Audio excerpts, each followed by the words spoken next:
presentación simplemente vamos a seguir los lineamientos que nos establece el Código Civil y Comercial de la Nación. Es una breve reseña, es una referencia inmediata a los artículos allí consignados. Cuando hablamos de la clasificación, comienza en el artículo 966 y siguientes van a estar estos aspectos que vamos a señalar, ya sea el consentimiento, al objeto, a la causa, forma, pruebas y efectos de los contratos.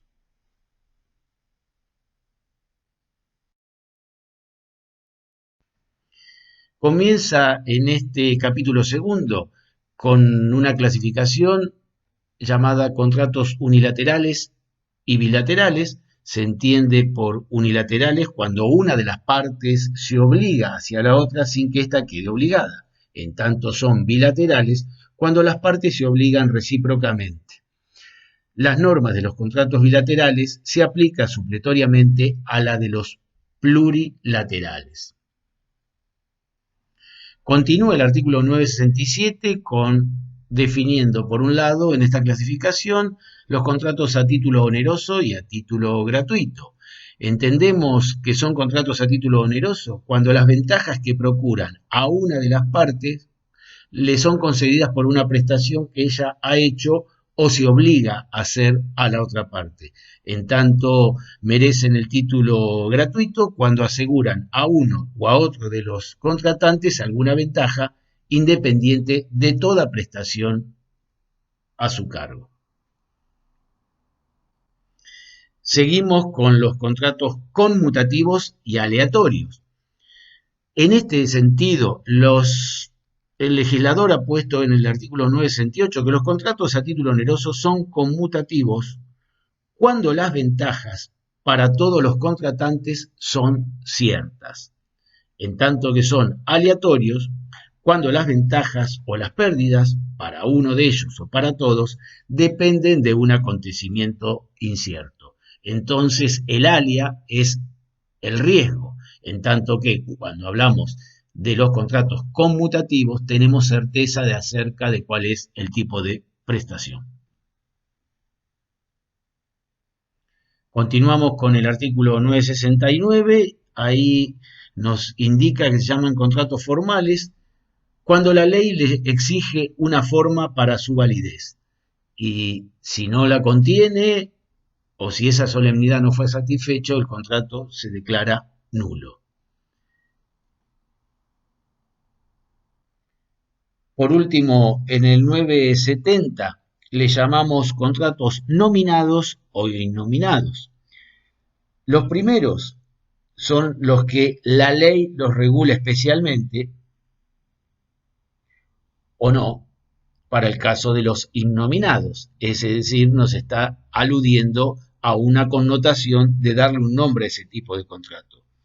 Cuando estamos en presencia de los innominados, están regidos por el siguiente orden: por la voluntad de las partes, por las normas generales sobre contratos y obligaciones, por los usos y prácticas del lugar de celebración. Por último, las disposiciones referidas a los innominados que son afines y que son parecidos y que pueden ser compatibles con la finalidad propuesta. Entonces tenemos claramente aquellos que han sido designados por la ley, nominados, aquellos que carecen de una atribución específica por la ley, se los conoce como innominados y después nos estableció este tipo de reglas según el orden que acabamos de enumerar.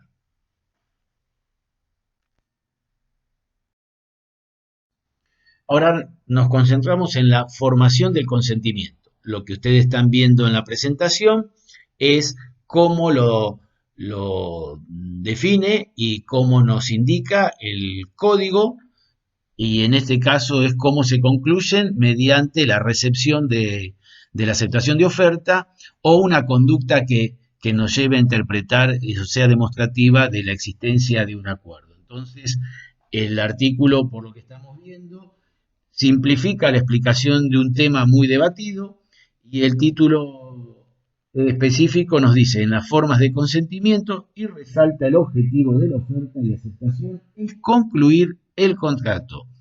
Entonces, lo que vemos aquí es que ha adaptado la llamada teoría de la recepción como un principio guía que marca claramente hacia dónde se orienta esta materia. Entonces, nos vamos a regir por la llamada teoría de la recepción.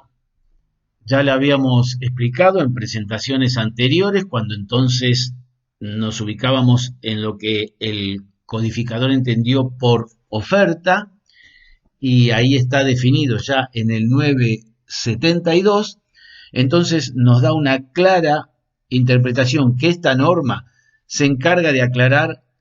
La oferta concreta es aquella que debe contener la intención de obligarse por el que hace una declaración de una voluntad. Entonces, el efecto vinculante de la misma se resalta para diferenciarlo de la mera declaración u ocurrencia de negocios. Es decir, claramente se inclina por el concepto de la oferta.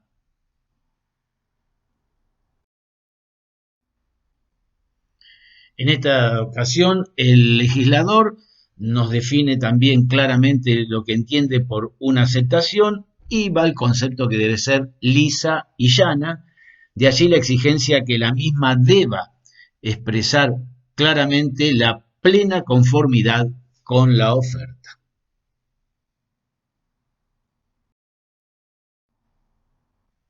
Cuando estamos analizando el objeto del contrato, entonces ya sabemos que el contrato tiene que tener un objeto. De esto nos ha motivado alguna polémica cuando estuvimos analizando en este debate, foro, acerca del disparador que nos proporcionaba el mercader de Venecia. Acá puede haber algún distintivo, porque claramente nos indica el legislador, si esto fuera comparable a la circunstancia actual, es que debe ser lícito, es decir, conforme al marco del ordenamiento jurídico, posible.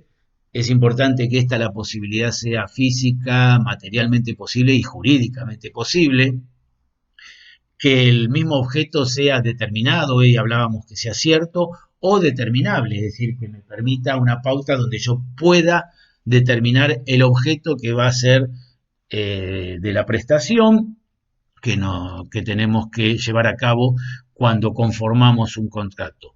Fíjense que el componente económico está presente porque tiene que ser ponderado, mensurado desde ese lugar, es decir, de manera económica, y a su vez ser correspondido para los intereses de las partes, aun cuando éste no tenga un carácter patrimonial, pero sí esa mensura.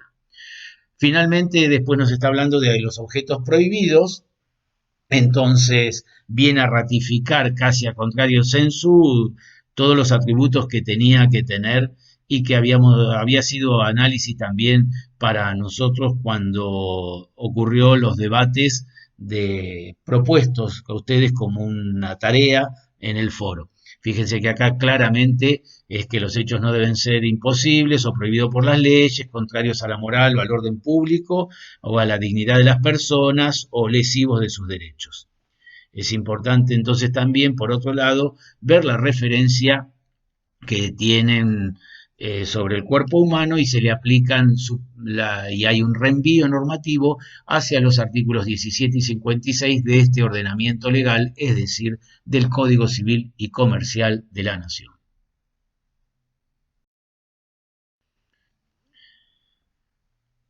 En realidad debe tener una causa. Fíjense, desde el momento de la formación, durante su celebración y subsistir. La causa debe ser lícita.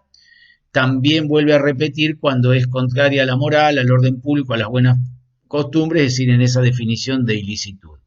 Y cuando ocurre esto, es decir, ya sea que ha sido refractario al orden público, a la moral o a las buenas costumbres, o ambas partes han concluido, es decir, la causa que los ha llevado ha sido un motivo ilícito o inmoral común, ese contrato se lo fulmina con nulidad.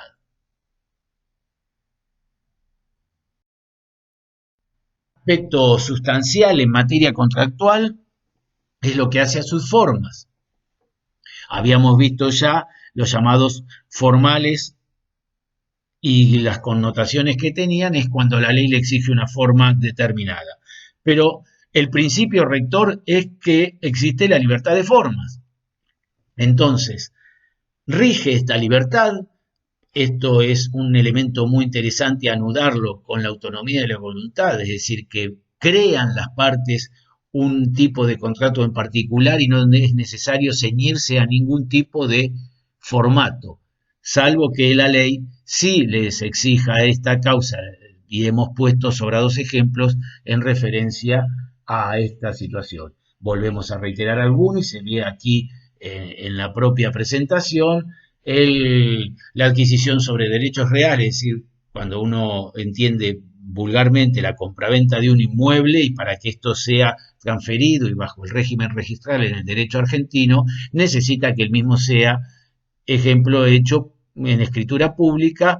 La excepción a ese principio es que no se requiere de la escritura pública cuando fue adquirido mediante la modalidad de subasta judicial. ¿Por qué? Porque también todo el componente de una subasta judicial tiene el rigor y la formalidad que en buena hora suple también es lo que la labor, la manda de fe pública que le deposita en este caso en los notarios.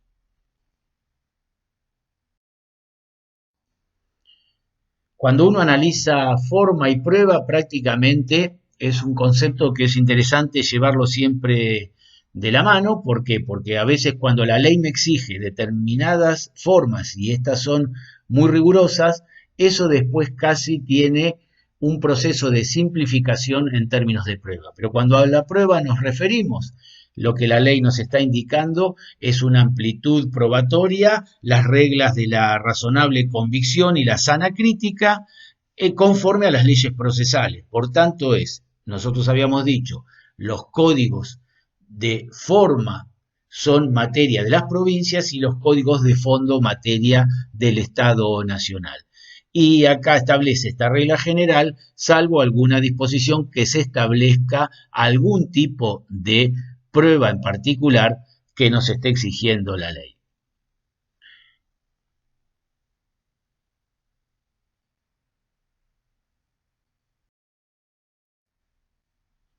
Una regla muy importante, y es la general, después el código amplía determinadas secuencias que debemos seguir, pero el concepto que nos interesa que quede claro en esta presentación es que el efecto que tiene el contrato es a las partes, es decir, que no le puede ser aplicable a ese contrato, esos efectos, a los terceros que no intervinieron. Salvo, volvemos a reiterar, que es un criterio que empieza a repetirse mucho en el derecho, cuando la ley tenga previsto ese efecto. Pero de no ocurrir esa cuestión de excepción, la regla general, y esto es importante internalizarlo en el conocimiento, los contratos rigen para las partes que los celebraron.